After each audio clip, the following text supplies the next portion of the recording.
Welcome to the Attention Deficit Disorder Expert Podcast Series by Attitude Magazine.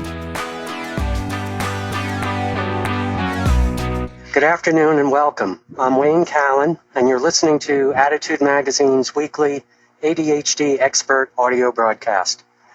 Today's webinar is about managing and putting in perspective the myths, stigma, and untrue statements that all ADHDers experience at home, at the workplace, and in the world. You've probably heard it all. ADHD is a made-up disorder, or is an ADHD for little boys, not adults, and many more statements not grounded in fact. Parents raising a child with ADHD and adults diagnosed with the condition often write in to us telling us about their encounters with stigma. It can come from acquaintances who don't know a thing about attention deficit, as well as family members who think they are experts on the disorder but really aren't. The problem is some of us take to heart all of those misstatements about ADHD and after a while mistake them for the truth. That's when the problems really start. Today, Michele Novotni will give us strategies and approaches for confronting stigma in our lives so we can carry on and move forward. Michele is a best-selling author, coach, and the parent of a young adult with ADHD. She is a former president and CEO of the National Attention Deficit Disorder Association, or ADDA. So now let me turn it over to Michele. Welcome. Thanks, Wayne. All right, so we're going to spend the next bit of time talking about stigma and the shame that often follows with stigma. So again, as Wayne said, there are so many things out there people say about ADHD. People talk about ADHD being made up. They talk about it not existing. They talk about if you do meds, you're making your kids zombie kids. I've heard it all. And unfortunately, sometimes the information is even coming from doctors. People go to their physician and sometimes finally, they're ready for treatment and people say, oh, ADHD is just a bunch of poppycock.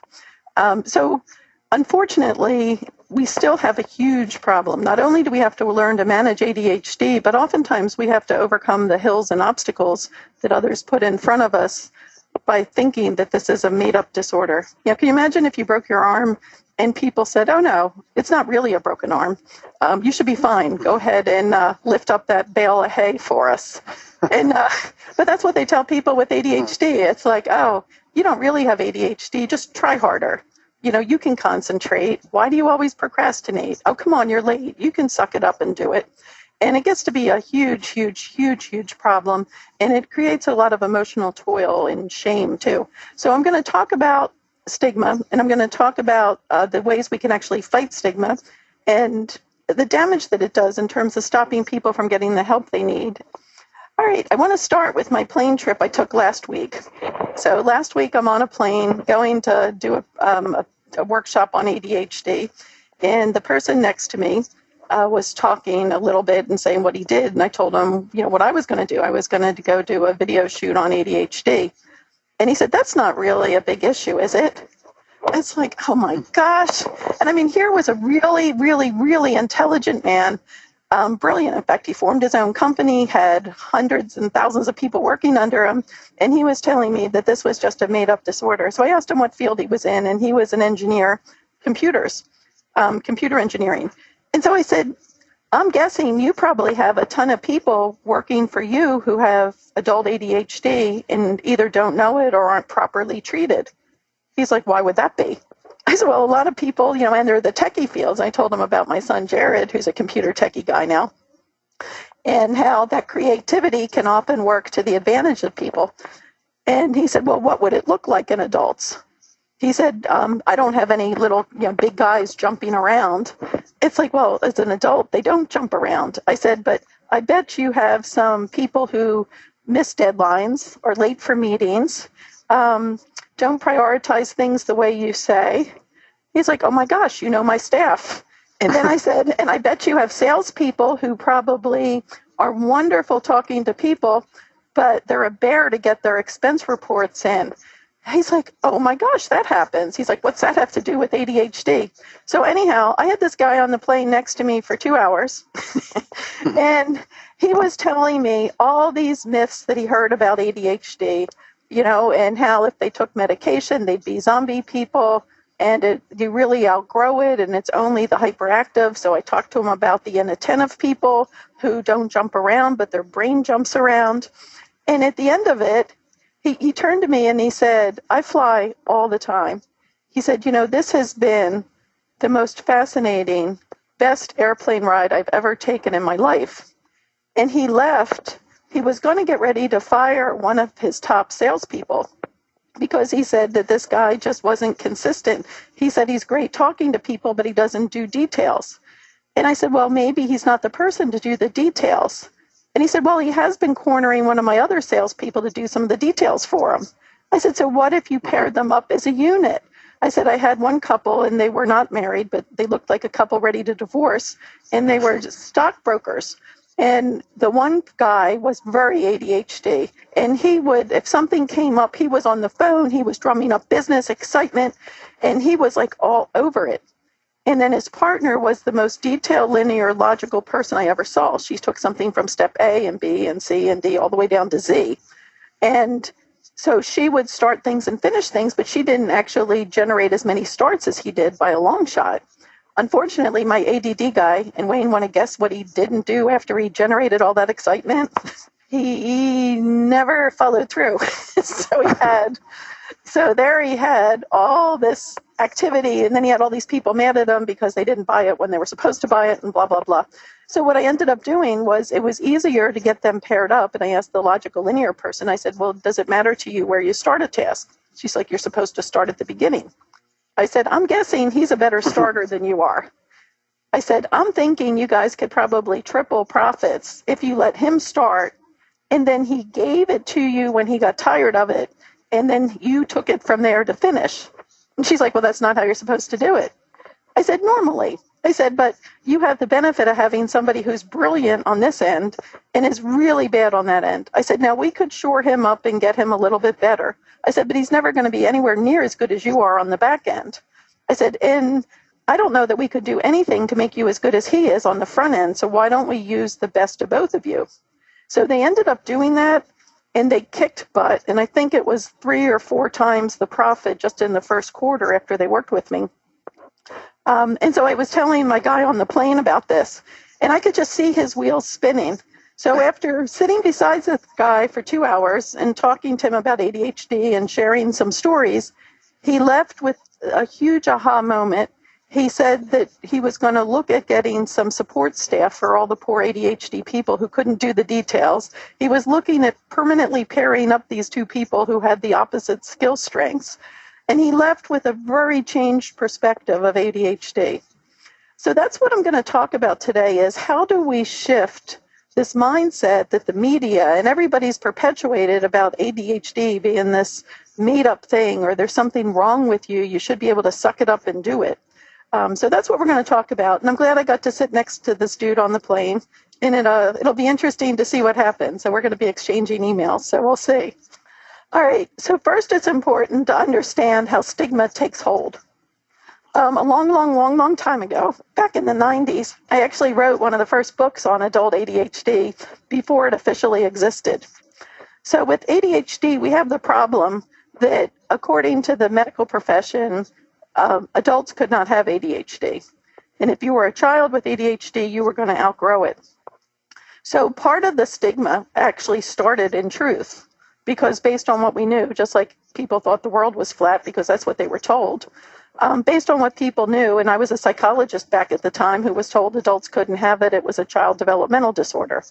And I kept on in my counseling practice working with all these kids when the parents would remember to bring them, and when they remember to pay me, and when they weren't too late, and like when they didn't forget their umbrellas or where they parked their car. And I keep on looking at all these adults who were doing what all the kids did with ADHD just in their adult form. And it's like, you know what? The psychology profession is wrong. Adults still can have it. So there were like 4 or 5 of us back in the 90s that put out books about the same time saying there was such a thing as adult ADHD. So that's part of the reason why we have such a big problem, especially with adults, is because it started with the medical profession saying you couldn't have it. Now the medical profession said you can, but some of that started there with the truth. Then we have people who tend to abuse the ADHD level. label. For instance, I taught college for a while, and there were a number of college students who suddenly became ADHD-ish because they wanted to get the meds so they could stay up all night. Ooh. So unfortunately, there were a number of people who tended to want to get medication just so they could stay up, and they could party. And there were some other benefits for people without ADHD. So then we have the people who abuse medication, and they give us a bad name. Then we also have the additional problem of people who don't properly diagnose ADHD. Again, unfortunately, there are a number of GPs who don't really understand ADHD, nor do they have the time, and their patients, for whatever reason, don't have the resources to see somebody more in depth. They don't have the time to. There aren't available professionals a lot of times. So many GPs do the best they can, and they, check off items from a checklist, and they say somebody has it or doesn't. So the problems are there could be a lot of kids who say have parents who are getting divorced, and they happen to look ADHD-ish. They're not paying attention, they're not focused. But you could not pay attention and not focus because you're depressed or because you're anxious or because you're overwhelmed. There's a variety of factors. So to get properly diagnosed, you really should have somebody who understands the different things that can look like ADHD but aren't, so that you get it properly teased out. But there aren't enough child psychiatrists to diagnose people. There really aren't enough adult psychiatrists who understand ADHD yet. And so the problem is we have a lot of people who don't know it in detail. And how could they? A GP treats, I don't know how many gazillion disorders, so there's no way they could be expected, to have more than a working knowledge of things. So the other problem is here that we do get people who are misdiagnosed and mistreated. In addition to that, we have people who say they use medication. Many doctors are reluctant to optimize medication. So somebody might take medication at the lowest possible dose, and then they stop. They say, okay, I tried it, it didn't work, without going through the next level and the next level and the next level. I actually had one client that went through 11 medications and several doses until they found something that really worked for them. So again, there's all these myths that happen, but if something had zero level of truth to it, it probably wouldn't stay as strong. So the problem is there is an element of truth in a lot of this stuff that people say. So you really need to understand that. So that's what causes stigma to grow, and then people say it as if it's true. I can't tell you how many people I've encountered in my life who claim to be ADHD experts. And, some of the stuff they say, it's like, oh, my goodness, no. And then when we have the neighbors who think they know better. I know my sister's son, I thought, had ADHD pretty clearly. And she said, oh, no, I've talked to my neighbors, and I talked to the person at the child care center, and they said he absolutely doesn't have it. And it's like, okay, I travel all around the world speaking on ADHD. Your neighbor works with, electrical circuits or something. It's like, okay, which one of us knows ADHD? So finally, many years later, she was able to get help for him. But the problem was that kind of stigma and that kind of misinformation stops people from getting treated early on. I know for me, my son Jared, who probably everybody's ever heard me talk about him, he was one of the most hyperactive people probably in the world. If there was a World Olympics for hyperactivity, I think he would have won. He tore ligaments in my stomach before he was born for moving around so much. He had a rap sheet at the hospital before he was 2 that covered the back. They said they would have had to report me for possible child abuse because he was in so many times. He jumped out windows in our house, and he sprayed off in his eyes, and he jumped in pools and reflecting things in the mall. I mean, it was awful. And I was a psychologist who didn't specialize in ADHD at the time, and the doctors wanted to put him on meds. And I was a behaviorist, so I'm like, no, we're not going to medicate him. He's going to become a zombie kid. That's not what to do. And it never made sense to me why you would put a hyperactive kid on a stimulant. I wanted me on a stimulant to catch him, or I wanted something for him that would just knock him down. But I never understood about it being an aroused brain. So again, even as a psychologist, I still didn't quite understand some of the nuances of ADHD. And as a result, my son didn't get treated for several years, and it really was a problem. I mean, he was kicked out of daycare centers. He didn't have friends to play with. So it was really a big thing. And my husband and I couldn't go out because babysitters wouldn't do it even for combat pay. So that definitely creates problems. Okay, in addition, we have comments that create stigma. Teachers will be, oh, so you think he has ADHD. The media, especially the Wall Street Journal. There's one dude in the Wall Street Journal who writes the most horrible things about ADHD and stops so many people from getting help. There's books about ADHD. It's like, just eliminate this from their diet and they'll be fine. And for some people that may not, that may work, but that's not what happens with ADHD in general. I once did an educational seminar for teachers, and I actually had the principal stand up and say, I don't understand why we have to learn about ADHD. It's not even a real thing, and we have more than enough to do.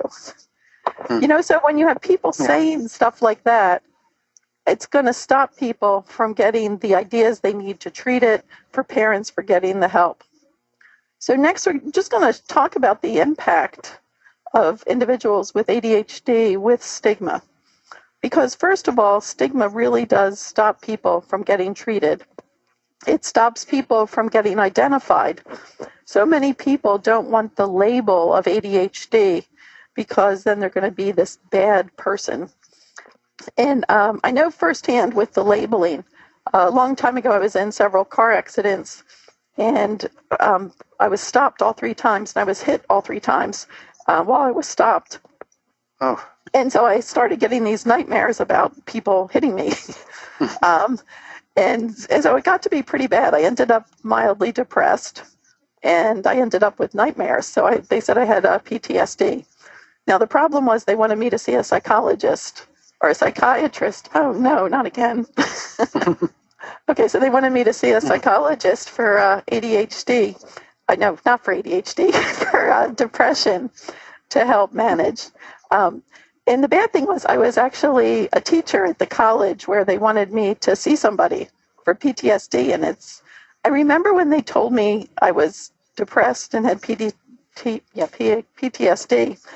I remember running out of the office saying, oh no, I can't see them right now. I know I'm diagnosable. And I thought about that later, and I sat in my car thinking, oh no, I'm one of them.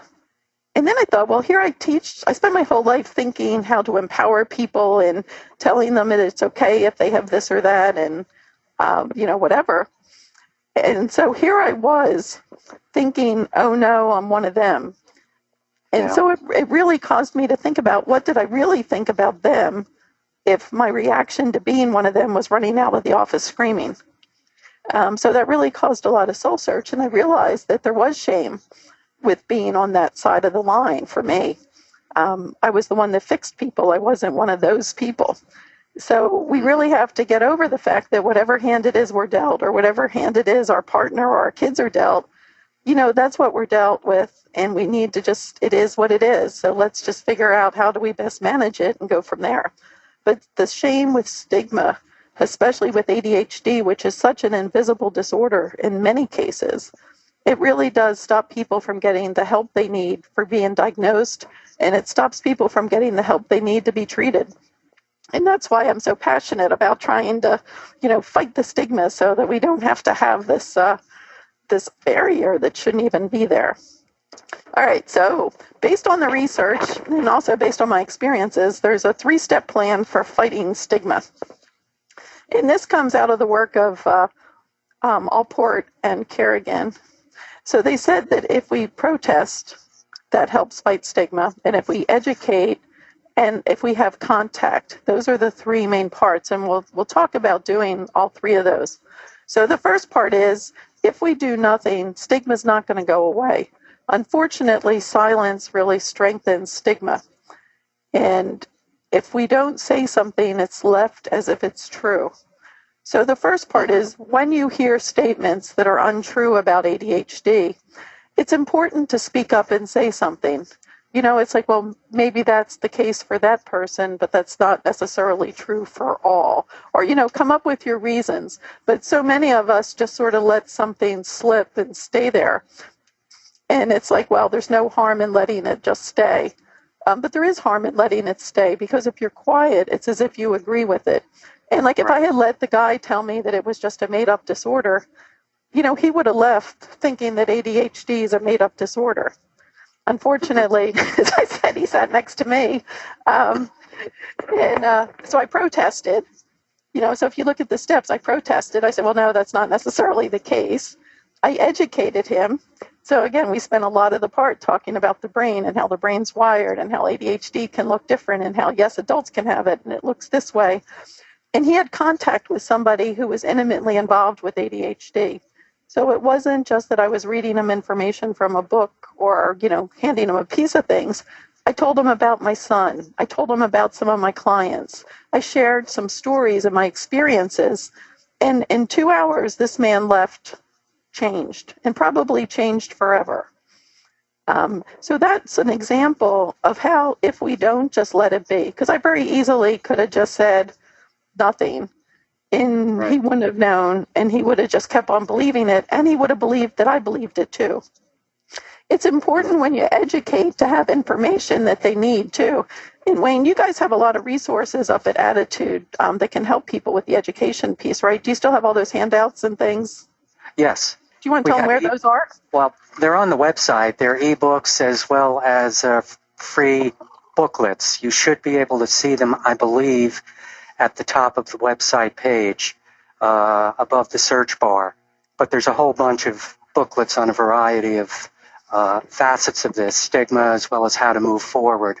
And you should be able to find them on the website there. I don't have a URL, but you can find a link by looking above the search bar. Okay, and there's also some great fact sheets that you can share. I know Attitude has a number of them. Also, Chad has a lot of fact sheets on ADHD that are wonderful that you can give people. And ADA, which is one of the other agencies too, also has a lot of really good information that you can share with people so that you can show them, well, you might want to check this out. Here's a place where you can get some other information. So first of all, I'd encourage you to, one, protest individually whenever you get the chance, and also, two, protest corporately. Think about joining an organization like ADA or CHAD, where you can join with other parents and other families, and they can maybe help you navigate the system, or they can help you find some physicians who are familiar with ADHD. So again, protest individually, protest collectively. In fact, a long time ago, and I'm excited that we have ADHD Awareness Month, that was one of my early protests too. We got a U.S. Senate resolution passed, I guess it's over 10 years now. I actually helped write that to say that ADHD exists, it's a problem, and it should be treated. So again, as an organization at ADA, we actually wrote the U.S. Senate resolution protesting so many people not thinking it was a legitimate real disorder. Okay, education, critical to educate yourself. And if you've heard things that stop you from getting the help you need, it's really important to get some more information. And again, I love a lot of the pieces you have on the Attitude website and the magazine, very readable, very easy. Chad also has a magazine called Attention, and they have a nice website, and ADA has a nice website and does a lot of webinars and seminars full of information. So educate yourself so that you know this is normal for somebody with ADHD. I currently do a lot of coaching, and I have a number of clients. I just, started with one recently, and she had told me that, there's so much shame that she feels ridiculous because she can't be on time for things, and she can't follow deadlines, and she can't do this, and she can't do that. She must be an awful person.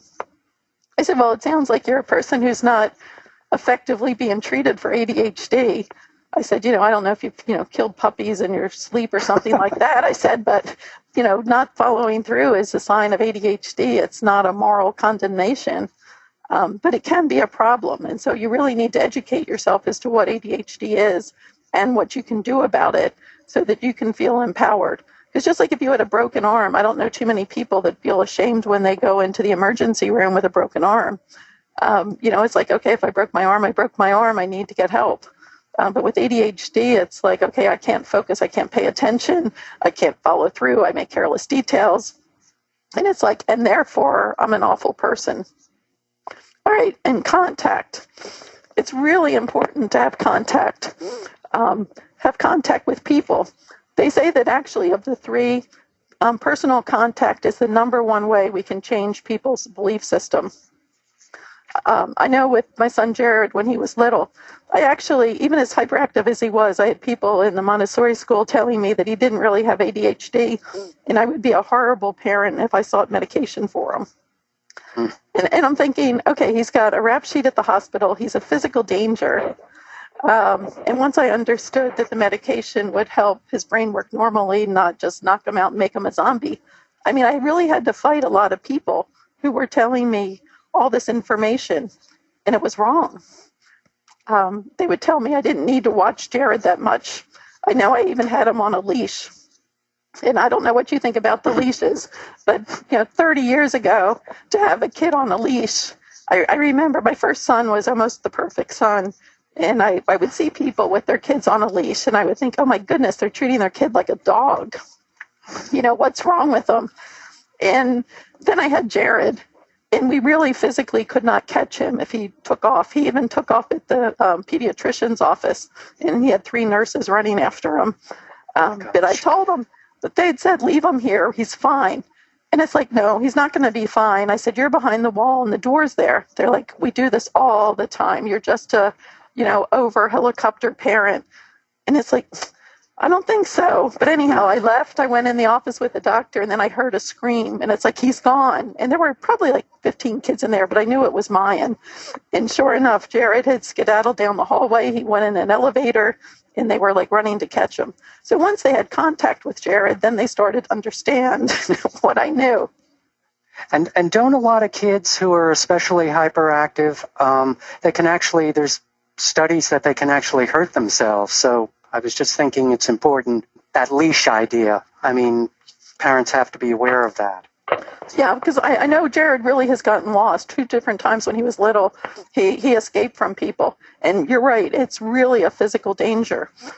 Also, we have, as people become teens, there's a lot of research that shows that they can do some pretty hairy stuff if they're not thinking completely and they're still impulsive. So that's a problem. All right, so what happens is with ADHD, oftentimes people feel pretty unempowered. And the stigma makes you feel pretty powerless. And so by fighting stigma, it really does help empower you. Like when I was with a group of people and we wrote the U.S. Senate resolution, you want to talk about a band of people feeling wonderfully empowered. It's like we actually made a difference.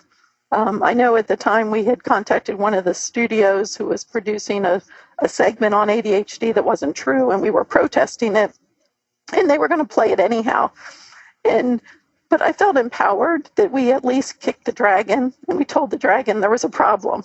Mm-hmm. We didn't win that time, but we didn't let it just stand. Right. And now over time, we're starting to get things better. So there's a lot of power in helping to set the record straight to fight through the stigma.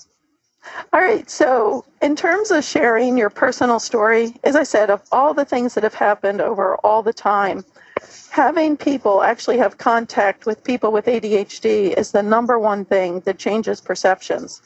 Again, back when I was running ADA, we did a conference at a hotel, and I had told them that we needed a really big lost and found, and we needed way more people to help people navigate around than they've ever had before. And they're probably going to need a lot more keys made.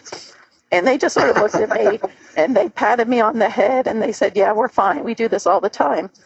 I said, but this is for people with ADHD. It's going to be different.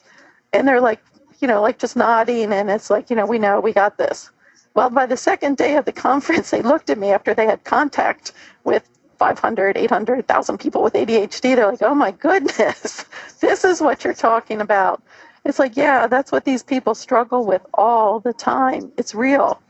And they went, oh. Mm-hmm. So again, when you finally start to get the contact, things start to change. And one of the favorite stories I have, because a lot of people feel like, what difference is it going to make? I love the starfish story. And again, this isn't my story. They say it's author unknown. But the story says a man was walking along a beach that was covered with starfish that had been left high and dry by the receding tide. And he saw a girl picking them up one by one and throwing them back into the ocean. And he asked, what are you doing? And the girl said, I'm saving starfish. If I don't throw them back, they'll die. Incredulous, the man replied, on this beach alone, there must be tens of thousands of starfish, not to mention the thousands of miles of beach around the world. How can you possibly make a difference?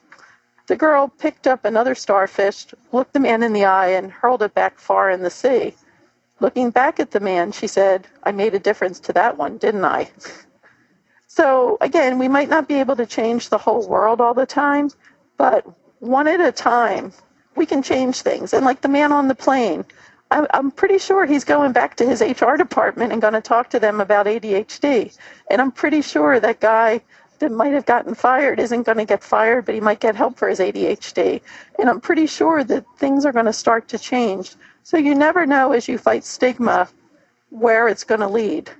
So it's really important not to underestimate the power of one. So if I would have listened to all the people with what they all told me, I wouldn't have gotten Jared help for his ADHD early on, because what I was told was, boys will be boys. This is normal. It wasn't normal. I don't know if Jared actually would be alive right now, for real, if he hadn't been helped with the ADHD. He was highly, highly impulsive and distracted. Jared graduated with his degree. He has a graduate degree in computer science from McGill University in Canada.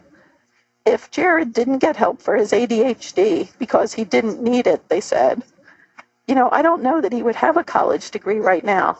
Mm-hmm. If I would have believed people who said I should have spanked Jared, I should have punished Jared, he was a bad kid. Jared did a lot of bad things, don't get me wrong, but he never intended to do them badly. He never set out on purpose. He just was very, very, very impulsive.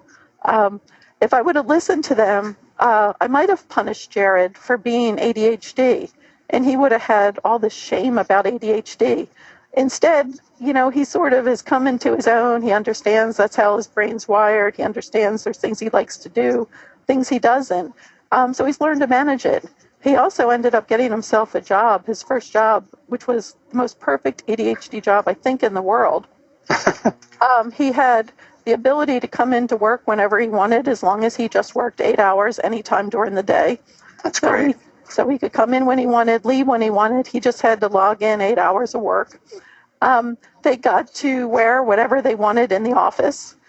So for dress down Fridays, he would often wear a tuxedo T-shirt he had to get dressed up, because sometimes he'd come in pajamas and shorts, and it didn't matter.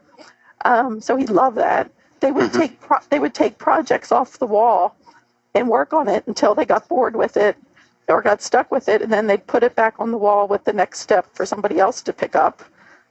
They had a manager who would manage all the details for them and keep them out of harm's way, so they didn't really have to interact with the customers. They had this guy take care of all that. All they had to do was focus on solving the problems. ADHD heaven. But Jared also understood, what works for him with the way his brain works. And that's the kind of thing I wish every parent with ADHD would help instill in their child, and every adult with ADHD would understand on their own too, that this is the brain you've been dealt. For now, we can't change it.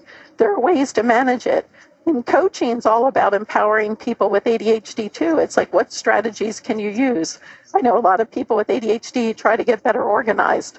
But unfortunately, they tend to be following advice of organizing people whose brains are very logical and linear. Well, that's not the way people with ADHD's brains work. So sometimes I had people who used to save receipts by throwing them in basketball hoops at the bottom of their car. Or, now we have wonderful apps that you can scan things. And when you scan them, then you don't have pieces of paper, which is wonderful. So again, you have to think about ways that work. I have so many parents that say, but this is how I did my homework, or this is how you should do business receipts. Maybe for somebody with ADHD, they need to do it differently. We're so politically correct right now about so many things, but not ADHD.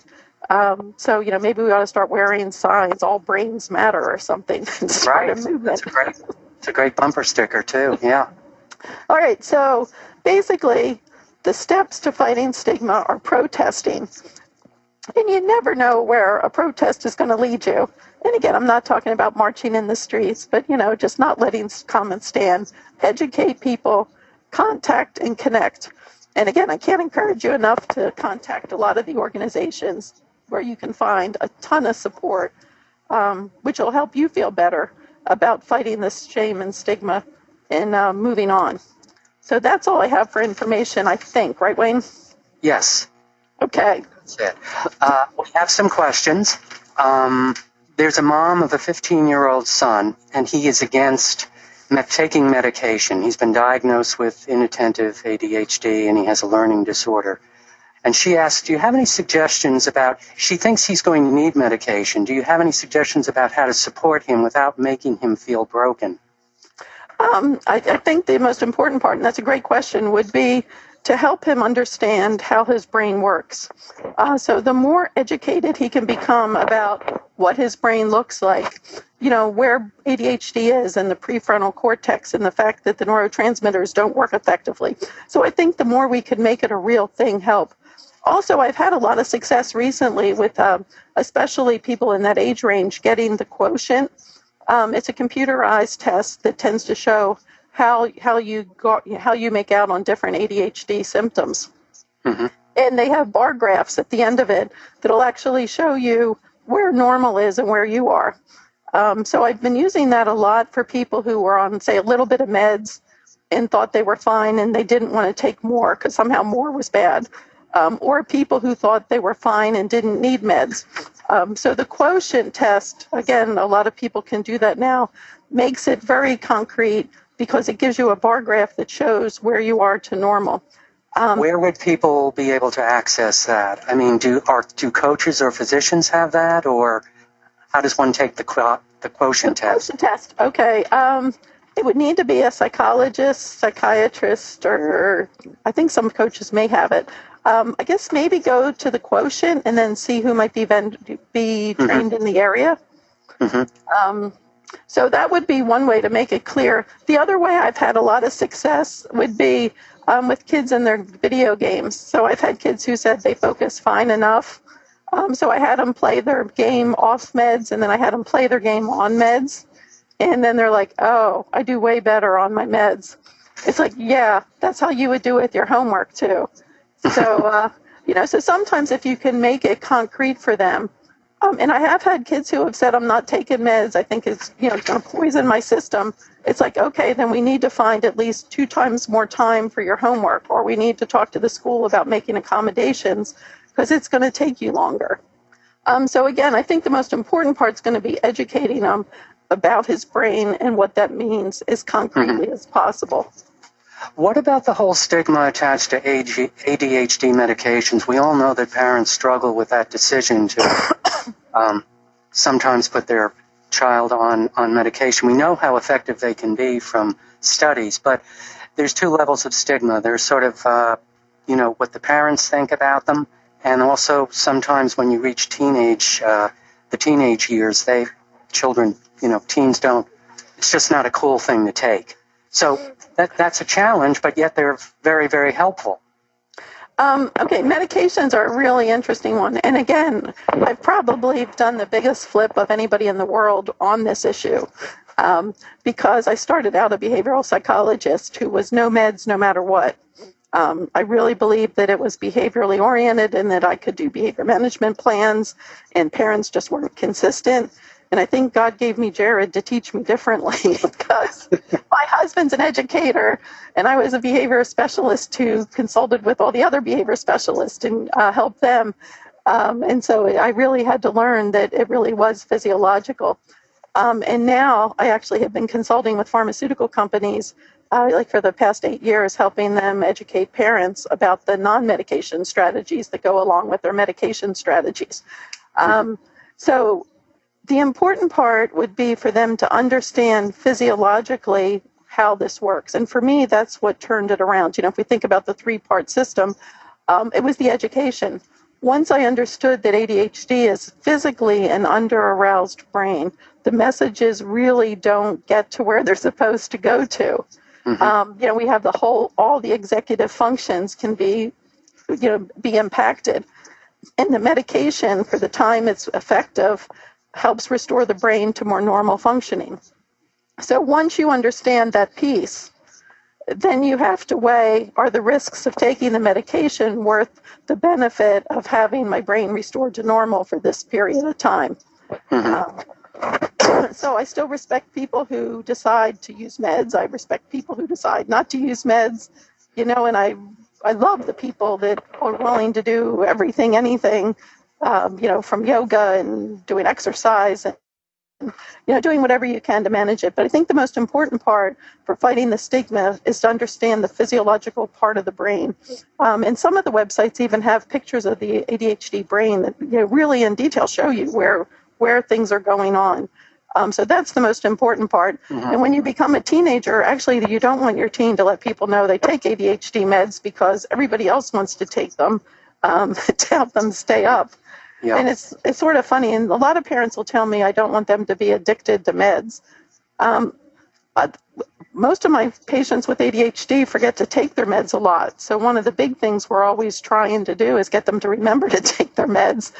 So there's a lot of research that show that it's not addictive in that way to people who have ADHD because it actually settles them down. It doesn't, perk them up as much. Right.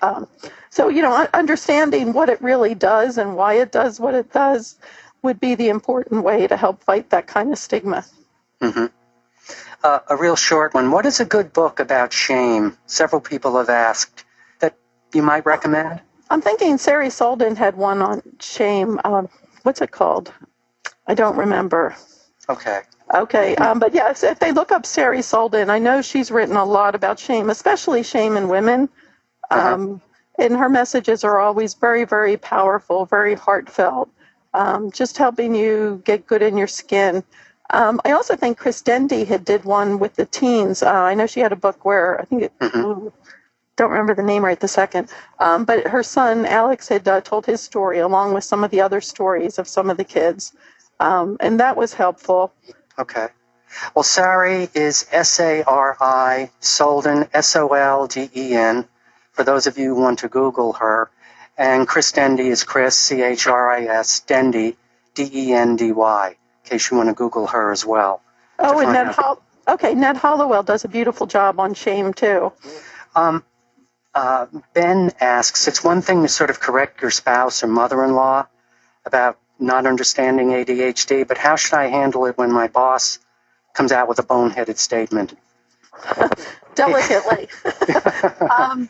Okay, so if ADHD is supposed to be officially protected, if you go to your HR department and say you have ADHD and you need the following accommodations, my experience has been, and again, I coach a lot of people who are on the verge of losing their job or whatever. If you have to fight to get accommodations for ADHD as a boss, like in the workplace, I've generally found it to be more effort than it's worth, unless it's just like the only job in the world that you can get. So it's important to put yourself in a good position.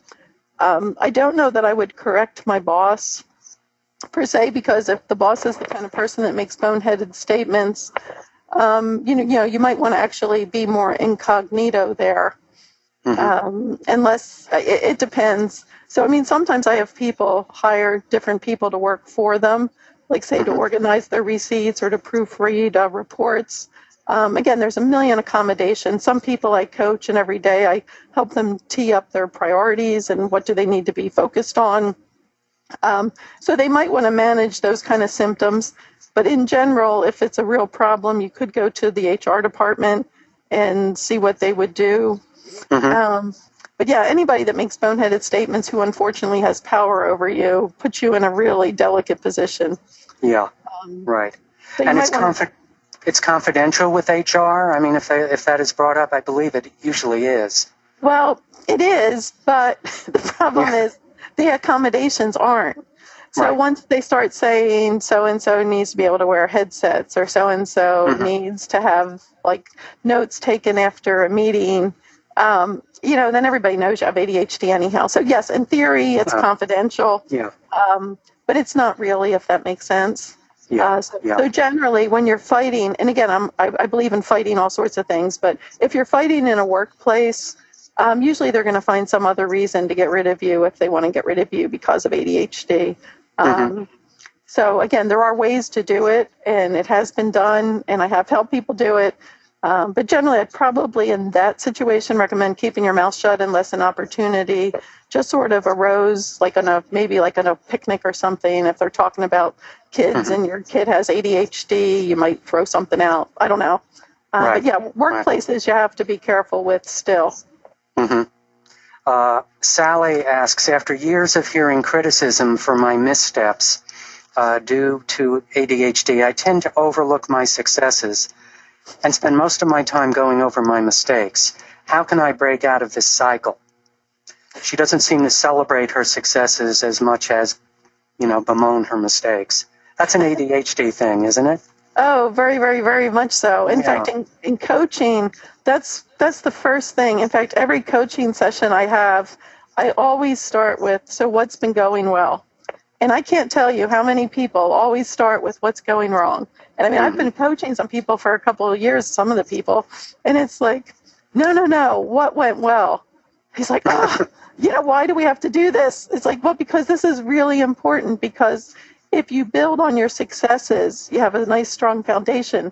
If you just build on your failures, like I could have been, say, a car mechanic. I'm in the bottom 5% of the aptitude in the whole world on mechanical ability. That's really low. Now, my IQ is really high, so I may have been able to make it through. I'm not sure. However, I don't think I would have been a very successful mechanic. I think every day of my life would have been an absolute living hell as I tried to make my weaknesses better. So one of the biggest things is to really celebrate successes. And I know a lot of my clients go, but I have all this. It's like, and if what you pay attention to grows. So if you're paying attention to only your failures, it's going to get hard to get excited about your successes. I know I read somewhere that it takes 7 positive comments to undo 1 negative comment. And that includes self-talk. I was doing a group, I had an adult ADHD group I was running, and I still remember this guy, Chuck. And so their mission for the week was anytime they did a negative comment, they had to do 3 positives. We weren't going for 7, but we were going for 3 positives. And so everybody left all fired up, and then they came back. And so I was going around the room saying, okay, so what went well, what went well? Well, Chuck said, Doc, I couldn't do the 3 positives. And so I looked at him sort of quizzically. It's like, okay, so how was that a positive? He said, well, I stopped talking to myself instead. It was too expensive. But that was huge, because I have so many people who have heard, say, a boss say, you're late with this again. And then it just ruminates and they put it over. I'm late for this again. I'm always late. And then they sit in it. In fact, somebody had said it's like sitting in a poopy diaper.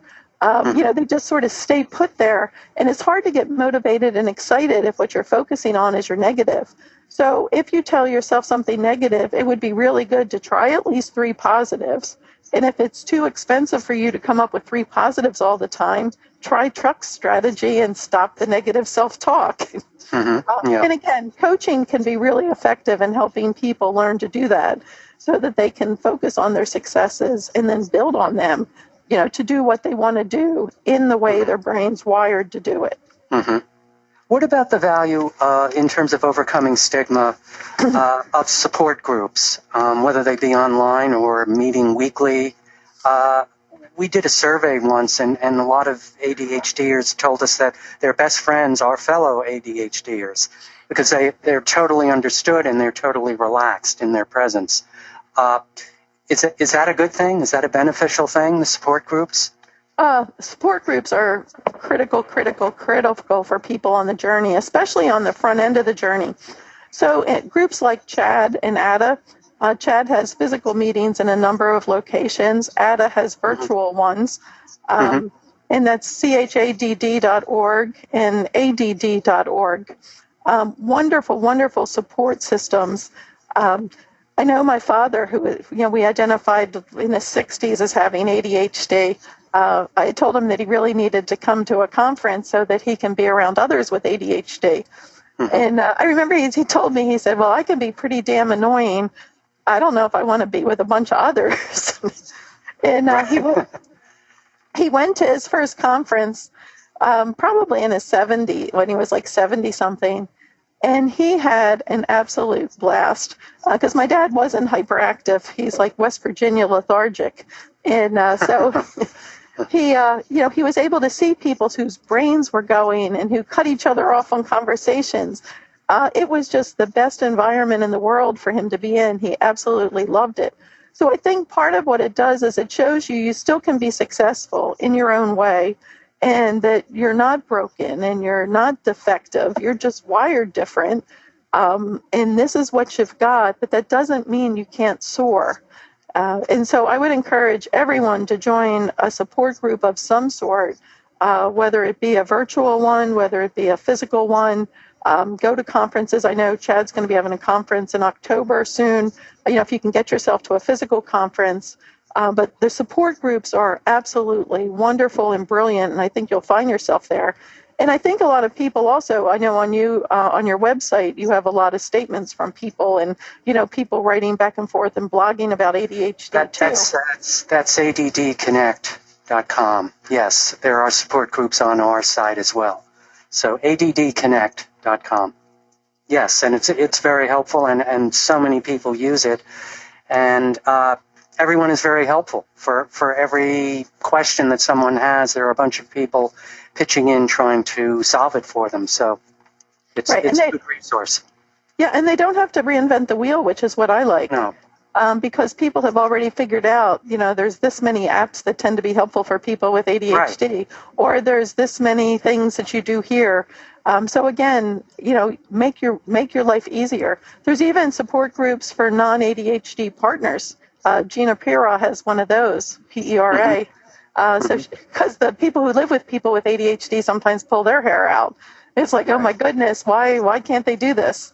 And so there's support groups for people who live with people with ADHD too, so that they can get a handle on that better too. Mm-hmm. One parent asks, I want to address kids again. She wants to try to educate her son's teachers about ADHD. She's brought it up before, but they don't seem to understand. Her son doesn't have an IEP or 504 plan, but every day he's frustrated and she's frustrated because the teacher tends to, unfortunately, yell or sternly reprimand the son for acting out or a variety of other things related to ADHD symptoms. So is there a graceful, productive way of educating a teacher? If it's a public school, I'm almost thinking that sounds like a private school, but if it's a public school... It's a public school. It is a public school? Yeah, yeah. Okay. So in a public school, then, one, I would request a teacher change before the years goes too much further. Because if you have somebody who yells and believes in their heart that ADHD kids are just bad, at best, they'll minimally follow an IEP or a 504 plan, but they're not going to be the one to inspire your kid. They're not going to be the one to see the strengths in your kid. So, you can educate them to an extent, but my first recommendation would be to get the kid out of that class and request a teacher change pretty quickly. I also would recommend getting an IEP or a 504 plan, because what that does is that gives legitimacy to the fact that this is the way the kid's wired, and these are things the child needs, because yelling is not going to be on anybody's IEP plan. And so the IEP plan can be a really nice...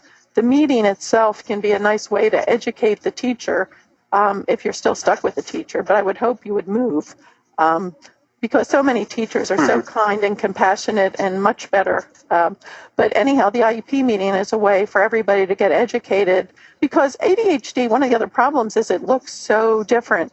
You can have a hyperactive kid running around and you can have somebody who hardly moves staring out the window, and that's ADHD.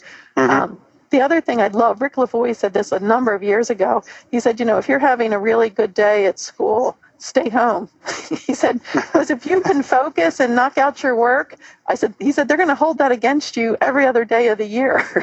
Because ADHD fluctuates and people don't get it. Right. So that would be it. Also, you could use ADHD Awareness Month, which is October, maybe to give some books to your school on ADHD, because there's a number, like Chris Denby has a beautiful book on ADHD for teachers. Reef, also Sandra Reef has a really nice one. So you might want to buy a couple books on ADHD for educators, and offer to have that for to bring that to school for ADHD thing. Or maybe you can get one of the local groups to see if they could do workshops. Again, I would start with maybe some books or articles for teachers. Somebody had a really nice list of things, like 20 things that teachers could do to help kids with ADHD. Was that one of your articles? I don't know offhand. Okay, I think there are some of those that you have in Attitude, like for the back to school issues. So somewhere, if you Google it, I'm sure you can find things that teachers can do to make a difference. But once again, Sandra Reef is Sandra, R-I-E-F, if you want to Google her. And that book is excellent. We have it here and consult it, a good part of the time. So I think, unfortunately, we've come to the end of the hour. But I wanted to thank you again, Michele. You really provided some answers and perspective for me. And I'm around this stuff all the time. So I really appreciate it, and I'm sure the audience does. Okay, thanks. It was good to be here, and hopefully we can help keep the ball rolling and change some things. And again, if people have individual questions that weren't answered, that they're not able to do, again, ADHD coaches can be a really good resource. I can't tell you how many pitfalls I've helped my clients, just sidestep based on the knowledge. And again, there's a number of psychologists that are very knowledgeable as well. Coaching's done virtually, so it's, you just call up on your phone or can Skype. Psychologists need to be in your area. But again, there are resources for people who can help you navigate this if the general information isn't helping enough. So just keep trudging along. Maybe your kid will be kicking his heels up like Mayan did, at least for now. Well, hopefully, yes. Just for everyone, you can reach Michele at michelenovotni.com, her website. And finally, we're grateful for all of you listening in, and have a good day, everyone. For more Attitude podcasts and information on living well with attention deficit, visit attitudemag.com. That's ADDITUDEMAG.com.